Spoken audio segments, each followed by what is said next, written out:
જય માતાજી મિત્રો, હર હર મહાદેવ. સ્વાગત છે તમારું ગુજરાતી ઇન્વેસ્ટર ચેનલની અંદર. વિડીયોના ટાઇટલની અંદર તમે વાંચ્યું હશે એફઆઈઆઈ ડીઆઈ ખરીદે છે આ શેર, તો શું આપણે ખરીદવા જોઈએ? બહુ મોટો ક્વેશ્ચન માર્ક છે કે ક્વેશ્ચન માર્ક થવો જ જોઈએ કે ખરેખર આ એફઆઈઆઈ ડીઆઈ ખરીદતા હોય તો કંઈક વસ્તુ અલગ હશે, આ શેરની અંદર જમ જોવા મળશે. પણ રસપ્રદ એ વસ્તુ છે કે આ જે કઈ કંપનીઓ ઉપર વાત કરી રહ્યો છે એ કંપનીઓના શેર છે એ 52 વીકના લો ઉપર છે, એટલે કે એક વર્ષના નીચેના ભાવમાં જોવા મળી રહ્યા છે. પણ ખરેખર જો એક વસ્તુ જોઈએ તો એફઆઈડીઆઈ આ લોકો ખરીદતા હોય તો એમાં શું સાવચેતી આપણે રાખવી જોઈએ, અને કંપનીઓ કયા ક્ષેત્રથી બિલોંગ કરે છે, કયા ક્ષેત્રની અંદર પોતાનો બિઝનેસ કરી રહી છે, તો એને પણ આપણે એક સમજવું જોઈએ. અને કઈ કઈ એ કંપનીઓ છે, તો આ બધી જ માહિતીને આ વિડીયોની અંદર આપણે કવર કરીશું. એ પહેલાં વસ્તુ સમજીએ તો એફઆઈડીઆઈ કોણ છે. તો જે લોકો માર્કેટની અંદર નવા આવેલા છે, શેર બજારની અંદર નવા આવેલા છે, તો એકવાર જણાવી દઈએ કે એફઆઈઆઈ છે એ ફોરેન ઇન્સ્ટિટ્યુટેડ ઇન્વેસ્ટર છે. એટલે કે જે ફોરેનથી જે લોકો રોકાણ કરે છે, સિંગાપુર છે, અમેરિકા છે, જે કાંઈ ફોરેનની કન્ટ્રી છે, ત્યાંથી જે લોકો રોકાણ ઇન્ડિયાની અંદર કરે છે એને એફઆઈઆઈ તરીકે ગણવામાં આવે છે. એવી જ રીતે ડીઆઈ કે જે ડોમેસ્ટિક છે, ઇન્ડિયન છે, જે કાંઈ આપણે મ્યુચ્યુઅલ ફંડની અંદર રોકાણ કરીએ છીએ, એસઆઈપી કરીએ છીએ, એ જે કોઈ એજન્સીઓ જે કાંઈ છે એ રોકાણ કરે છે એને આપણે ડીઆઈ તરીકે ઓળખીએ છીએ. હવે આની આ જ વસ્તુ આ ત્રણે કંપનીના એફઆઈઆઈ ડીઆઈના હોલ્ડિંગ વિશે થોડી ચર્ચા કરીએ તો એ પહેલાં એના હોલ્ડિંગની અંદર કેવી રીતે વધારો થયો છે એની ઉપર નજર મારશો તો મિત્રો, એક કંપની છે એની અંદર પ્રમોટરો છે એ ડાઉન તમને જોવા મળશે. ચાર્ટની અંદર જોતા હશો તો કે એફઆઈઆઈની અંદર સપ્ટેમ્બર 2024ની અંદર 20.60% હોલ્ડિંગ હતું, એની અંદર સપ્ટેમ્બર 2025ની અંદર જોશો તો 25.04નું થયેલું છે. એવી જ રીતે ડીઆઈની અંદર જોશો તો 20%નું હતું, ત્યાંથી ડબલ થઈ 41.18 સુધી થયો છે. અને આપણી જેવી પબ્લિક છે એ ઉલટાની ત્યાંથી માલ વેચેલો છે અને બધો માલ છે એફઆઈઆઈ લીધેલો છે. એટલે કે પબ્લિક છે 30%નું હોલ્ડિંગ ધરાવતી એ અત્યારે 16% સુધી જ રહેલું છે એવરેજ. અને સાથે એવી જ રીતની બીજા નંબરની કંપની જોશો તો મિત્રો એની અંદર પણ પ્રમોટરો જે કંઈ ડાઉન થયા છે, તો એ ડાઉન થયેલો જે કાંઈ માલ વેચાણો છે પ્રમોટરો દ્વારા, માલિકો દ્વારા, એ બધો જ માલ છે એફઆઈઆઈ લીધો છે. એની અંદર જોશો તો એફઆઈઆઈ 22.45થી વધી 35.46 સુધીનો ખરીદી કરી છે. આ સાથે ડીઆઈએ તો હાઈએસ્ટ 9.9% હોલ્ડિંગ હતું, ત્યાંથી વધીને 25.87 સુધી થયેલું છે. આ સિવાય આપણી જેવી પબ્લિક છે એ 14%નું જ હોલ્ડિંગ ધરાવી રહી છે, તો એ અવરેજ જોવા મળ્યા છે. આ સિવાય બીજી એવી ત્રીજા નંબરની કંપની વિશે વાત કરું તો એમાં પ્રમોટરોનું હોલ્ડિંગ જોવા મળતું નથી, પણ સાથે એફઆઈઆઈડીઆઈનું હોલ્ડિંગ એની અંદર સારો એવો ધરખમ ફેરફાર થયેલો છે. થોડા એવા એફઆઈ અહીંયા ઘટેલા છે, પણ સાથે ડીઆઈ છે 50થી વધીને 61 સુધી ગયેલા છે. 61.24નું હોલ્ડિંગ સપ્ટેમ્બર 2024માં જોવા મળ્યું છે. સાથે આપણી જે પબ્લિક છે એવરેજ આપણને 13.18નું હોલ્ડિંગ ધરાવી રહી છે. આ ત્રણે કંપનીઓની અંદર શરૂઆતની અંદર આપણે એટલા માટે વાત કરી કે આ ત્રણે કંપનીઓની અંદર એટલા બધા એફઆઈઆઈડીઆઈની અંદર ફેરફાર થયેલા છે. આ ત્રણે કંપનીઓ કઈ કઈ છે એની ઉપર વાત કરીએ. મિત્રો ફર્સ્ટ ટાઈમ વિઝિટ કરો છો, વિડીયોના અંત સુધી બનાવી રહેજો. આ ત્રણે કંપનીમાંથી તમને કઈ કંપની પસંદ પડી છે એને તમે કોમેન્ટ દ્વારા જણાવી શકો છો. આ વિડીયો માટે તમારું શું કહેવું છે એ પણ કોમેન્ટ કરી જણાવી શકો છો. ચેનલ સબસ્ક્રાઈબ કરવી ફ્રી ઓફ છે. તો આવીએ પહેલાં ફર્સ્ટ શેર ઉપર કે કયો શેર છે તે અપટુસ વેલ્યુ હાઉસિંગ ફાઇનાન્સ, કે જે કંપની હાઉસિંગ ક્ષેત્રે કામ કરી છે. નામ ઉપરથી તમને મિત્રો ખ્યાલ આવી ગયો છે કે આ કંપની છે હાઉસિંગ ફાઇનાન્સ પૂરી પાડતી, એટલે લોન પ્રોવાઈડ કરતી આ કંપની છે, કે જેની અંદર કંપની કયા કયા ક્ષેત્રની લોન પ્રોવાઈડ કરે છે. તો એની અંદર સમજશો તો મિત્રો આ કંપની છે હોમ લોનની અંદર 60%નું રેવન્યુ પોતે જનરેટ કરે છે, સાથે સ્મોલ બિઝનેસ અને ઇન્સ્યોરન્સ ક્ષેત્રની લોન પ્રોવાઈડ કરે છે. તો આ કંપનીનું નામ જોતાં એવું ડાઉટફુલ આપણને થશે કે આ કંપનીનું નામ આપણે સાંભળ્યું નથી, ગુજરાતમાં એટલી બધી બ્રાન્ચીસ જોવા મળતી નથી. તો આ કંપની પોતે છે સાઉથ ઇન્ડિયન ક્ષેત્રથી પોતાનો બિઝનેસ કરી રહી છે. આંધ્રપ્રદેશ, તેલંગાણા, તમિલનાડુ, કર્ણાટક અને સાથે ઓરિસ્સા અને મહારાષ્ટ્રની અંદર પણ હમણાં પણ એ કંપનીએ બિઝનેસ શરૂ કરેલો છે. તો હાલથી આ કંપનીઓ પોતે બિઝનેસ કરી રહી છે. એની અંદર એફઆઈઆઈડીઆઈનું હોલ્ડિંગ વિશે મિત્રો જોશો તો એફઆઈઆઈનું 22.45નું હોલ્ડિંગ હતું, ત્યાંથી એ વધીને 35.46 સુધી ગયેલું છે. 9.5નું ડીઆઈનું હતું, એ પણ 25નું થયેલું હતું. કહેવાનો અર્થ એ છે આ કંપનીની અંદર કન્ટિન્યુ બાઇંગ જોવા મળી રહી છે એફઆઈઆઈડીઆઈની. બીજું કે હાલની દ્રષ્ટિએ આ કંપનીની અંદર શેરની અંદર ઘટાડો જોવા મળ્યો છે, પણ ઓલ ઓવર આ કંપનીનું પરફોર્મન્સ જોશો તો મિત્રો લાંબા ગાળા માટેનું જોશો તો 28%ના CAGRથી કંપની કહી રહી છે કે અમે ગ્રોથ થઈ રહ્યા છે.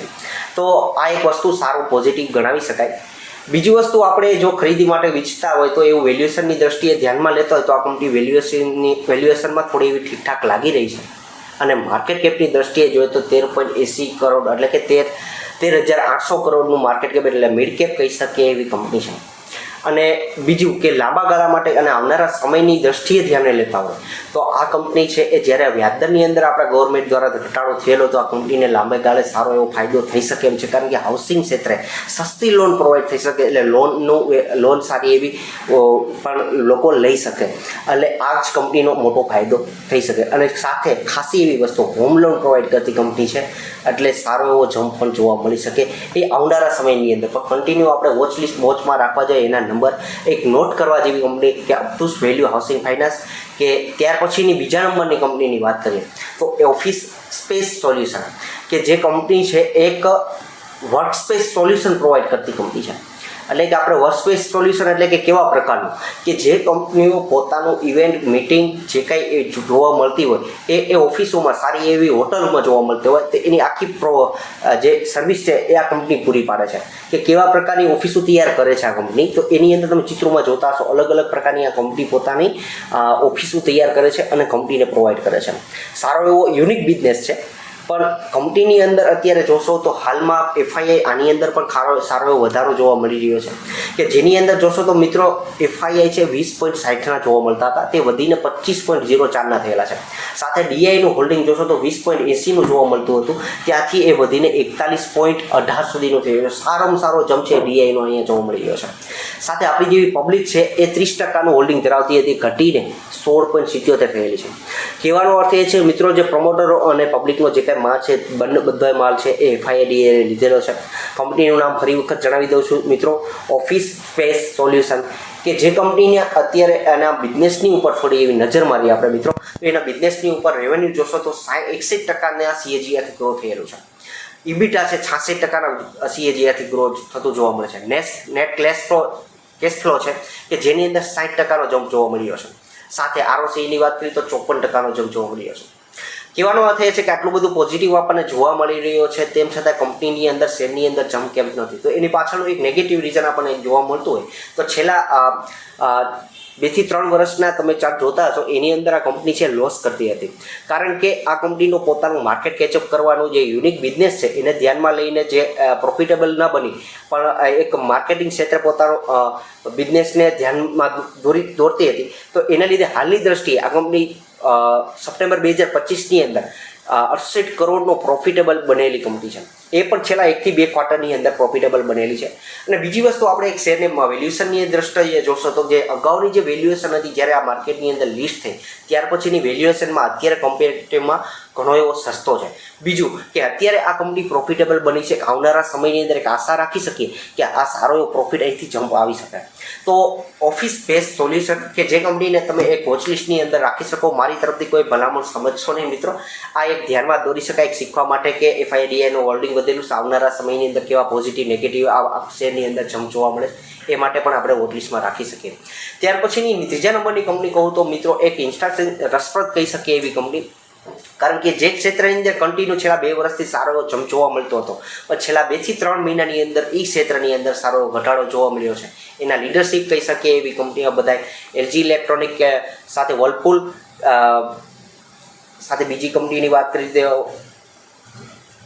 માફ કરજો ડિક્સોન, આ બધી જ કંપનીઓ છે ઇલેક્ટ્રોનિક મેન્યુફેક્ચરિંગ ક્ષેત્રે કામ કરતી કંપની છે. તો આ જે કંપનીની વાત કરવી છે એ કંપનીનું નામ છે ક્રોમ્પ્ટન ગ્રેસ કન્ઝ્યુમર ઇલેક્ટ્રિક, એટલે કે ક્રોમ્પ્ટન તમે નામ સાંભળેલું જશે મિત્રો, કે તમારા ઘરની અંદર જે કોઈ ઇલેક્ટ્રોનિક વસ્તુ તમે જોવા મળતી હશે કે ઘરની કિચન પ્રોડક્ટ્સ છે ઇલેક્ટ્રોનિક્સ છે એની અંદર જે આ કંપની પોતે પ્રોડક્શન કરતી કંપની છે. હવે કંપનીની વિશે વાત કરીએ તો એ પહેલાં થોડીક એફઆઈઆઈડીઆઈનું હોલ્ડિંગની અંદર જોઈએ. આમાં પણ કે જે એફઆઈઆઈનું હોલ્ડિંગ હતું 36.02નું હતું, થોડું એવું ત્યાં ઘટેલું છે કે 10% 11%નો ઘટાડો 25.56 થયેલા. એની સામે ડીઆઈ છે 11%નો જમ્પ, એટલે કે 50 થી 61 સુધી ગયેલા છે. એટલે કહેવાનો અર્થ એ છે કે આ કંપની ઇલેક્ટ્રોનિક મેન્યુફેક્ચરિંગ કરતી કંપની છે.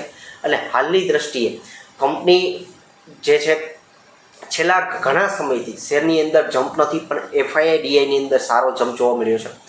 સાથે કંપનીના વેલ્યુએશનની દ્રષ્ટિએ જોઈએ તો વેલ્યુએશન ઘણી બીજી કંપનીઓ કરતાં સસ્તી છે. બીજું પોઝિટિવ એક વસ્તુ આ કંપનીની લાગતી હોય આપણને તો આ કંપનીની પાસે 3270 કરોડનું રિઝર્વ છે. એક સારી વસ્તુ કહી શકીએ કે ક્રોમ્પ્ટન જે કંપનીને આપણે વોચલિસ્ટમાં રાખવી જોઈએ.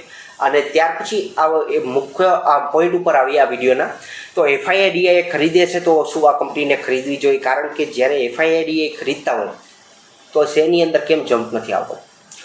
તો એક વસ્તુ ખાસી એવી ધ્યાનમાં દોરો કે આ બધી પોઝિશન છે અગાઉ લેવાતી હોય છે, એ પણ ધ્યાનમાં દઈ કે આવનારા સમયની અંદર આ બધી જ કંપનીઓ પોતાના નંબર અને રિઝલ્ટ છે સારા એવા જોવા મળે. દાખલા તરીકે ઓફિસ સ્પેસ સોલ્યુશનને તમે ધ્યાનમાં લેજો. આ વિડીયોમાં આપણે વાત કરી કે એ કંપની અત્યાર સુધી લોસ કરતી કંપની હતી, પણ અચાનક એ પ્રોફિટેબલ બનેલી છે. તો આવનારા સમયની અંદર ખરેખર આ કંપની ફરી વખત પ્રોફિટ સારો એવો જમ્પ લઈ આવશે તો શેર માર્કેટ એને પોઝિટિવ લેશે. તો એ પહેલાંની પોઝિશન FIDA લીધેલી છે, પણ ખરેખર એ જ વસ્તુ નેગેટિવ સાઈડ ગઈ તો એ લોકો એક્ઝિટ પણ થઈ શકે એમ છે. આ વસ્તુ ખાસી એવી ધ્યાનમાં દોરવી જોઈએ. જ્યારે FIDA ખરીદતા હોય ત્યારે આપણે ખરીદતા હોય ને તો આ એક વસ્તુ શીખવા જેવી છે.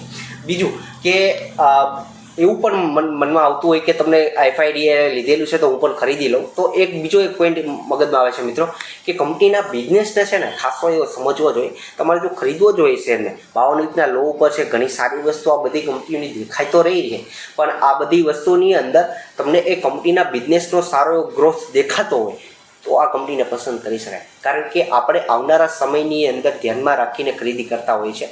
શેર સસ્તો છે, વેલ્યુએશન સસ્તી છે, એ સારી વસ્તુ છે, પોઝિટિવ છે, તેમ છતાંય આ પોઈન્ટ ખૂબ જ અગત્યનો છે. મિત્રો, અંત સુધી વિડીયોની અંદર બન્યા રહ્યો છો. તમારો ખૂબ ખૂબ આભાર. ચેનલ સબસ્ક્રાઈબ કરવા ના ભૂલતા, તમારા મિત્રો સાથે શેર કરવા ના ભૂલતા. ચેનલ સબસ્ક્રાઈબ કરવી ફ્રી ઓફ છે, કોમેન્ટ કરવી ફ્રી ઓફ છે, તો શા માટે કરતા નથી? તમે કોમેન્ટ કરી જણાવી શકો છો કે આ વિડીયોથી તમને શું જાણવા મળ્યું છે અને આ 3 કંપનીમાંથી કઈ કંપની તમને પસંદ પડી છે અને ખરેખર તમારું શું કહેવું છે. FIDA ખરીદે છે તો મારે ખરીદવા જોઈએ કે નહીં? આ ટોપિક ઉપર, આ પોઈન્ટ ઉપર તમારું શું કહેવું છે એ કોમેન્ટ કરી જણાવી શકો છો. Thank you.